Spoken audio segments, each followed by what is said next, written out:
Kentumere. Fish and spinach and tomatoes. A main dish from Ghana. Serves 4. You will need 6 ingredients.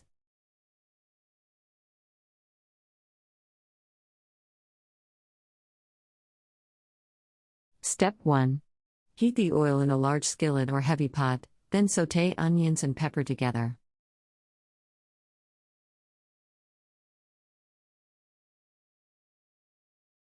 Step 2. Mash or grind the tomatoes and stir them in, along with the remaining ingredients.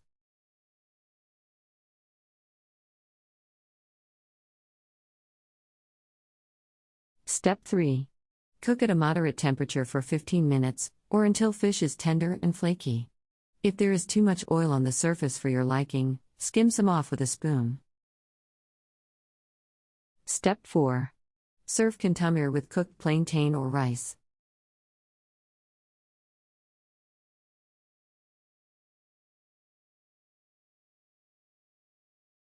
Country Reports, Culture, Countries, Travel.